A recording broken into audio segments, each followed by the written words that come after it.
Hello! There's a time-honored adage, or is it a dash, or is it a dodge? No, that's a car. There's a time-honored adage about the laws of probability that states, give 1 million monkeys 1 million typewriters, and they will eventually type the entire works of William Shakespeare. So a software developer in Nevada decided he was going to put this to the test. So he wrote software that essentially emulates monkeys typing on typewriters. And the monkeys have apparently completed some of Shakespeare's work, and are close to completing others. Now I can see why we would need computers to put this theory to the test. The thought of having 1 million real monkeys in one spot is enough to make even my 5-year-old kindergarten teacher cringe. Now, this woman was a nun who had a knack for keeping things calm and civil. You can use your imagination on that one. The woman frightened me. So if we tried to do this in real life, first you'd have to set up 1 million desks with a typewriter on each. You would then have to sit down 1 million monkeys and convince them to start typing for days on end. You are then faced with the following problems. Monkeys need to eat, sleep, poop, and monkeys are easily distracted. I guess you could put on 1,000 pots of coffee to keep them awake, but inevitably you're going to have several hungry, poop-covered monkeys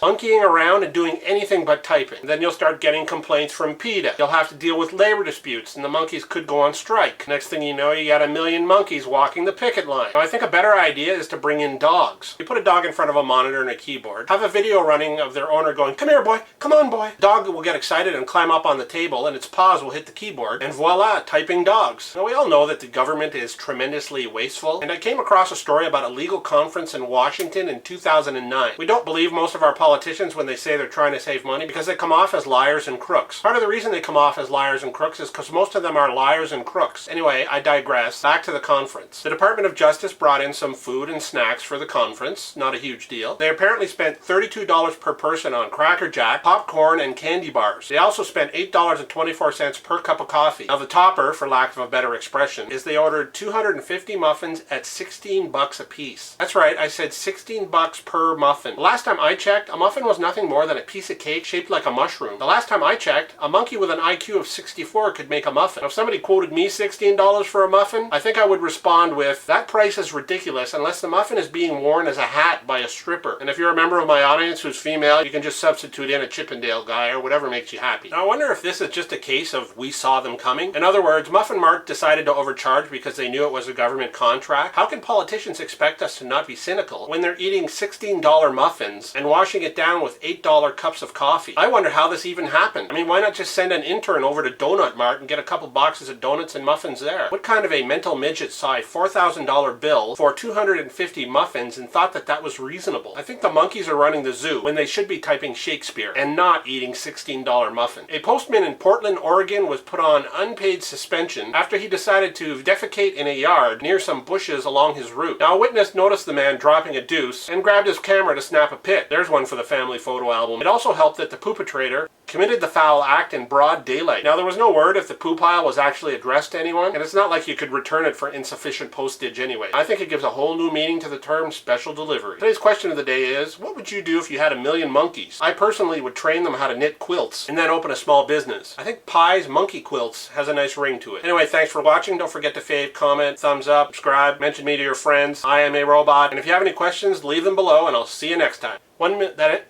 Kindergarten teacher wanted. This woman was a numb. I guess you could put on 1,000 pots of coffee to keep them